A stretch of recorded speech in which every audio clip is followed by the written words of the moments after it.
In this video, I want to show you the difference between intrinsic and extrinsic ligaments, specifically as they relate to the sternoclavicular joints. And this is one of the first joints that I teach in my course.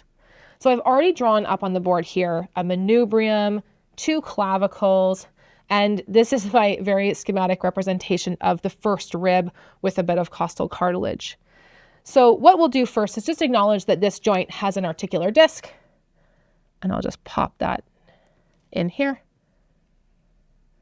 Okay, that's really not what we're here to talk about, but we'll add that for clarity.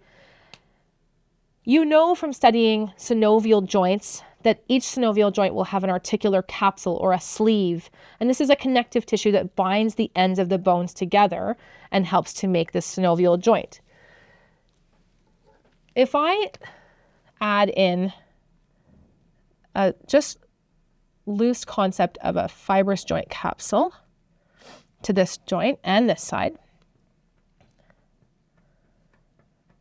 this now looks something like our typical synovial joint diagram that we did.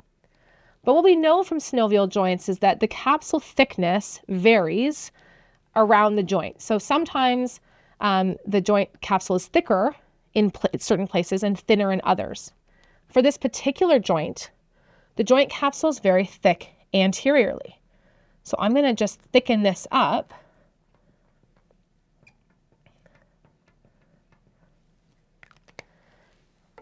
Okay, and that thickening is now referred to as a ligament.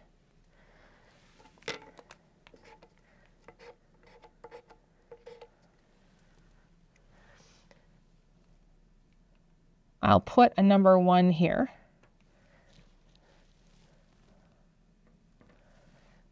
This will be the anterior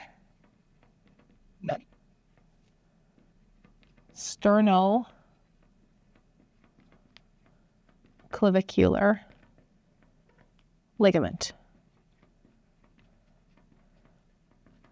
So that ligament runs from one bone to another. It's in front of the joint, it's anterior to the joint, and it's just simply a thickening of the fibrous joint capsule. So this is an intrinsic ligament. I'll put a capital I. This is an intrinsic ligament. It's not the only ligament that offers support to this joint. We also learned in class about a ligament that runs from the first rib up to the clavicle. So that ligament helps to anchor the clavicle. It helps to support the sternoclavicular joint. I'll label it number 2.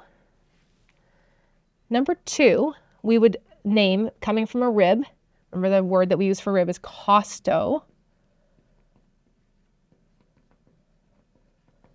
up to the clavicle. This is our costoclavicular ligament. It's a ligament, it runs from bone to bone. It supports this joint, but it's not a thickening of the fibrous joint capsule. It's just a little bit further away from the joint than that. So this is an extrinsic ligament.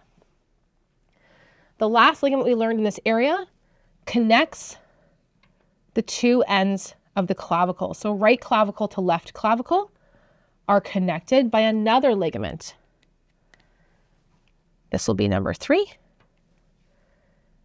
And this is our we use the word inter for between, interclavicular ligament. Also, it's not a part of the fibrous joint capsule. It is also extrinsic. So one clue I always suggest when you're looking for intrinsic ligaments is look for the name of the joint. The joint was called the sternoclavicular ligament. It's hiding there in the name, anterior sternoclavicular ligament. That's your intrinsic ligament.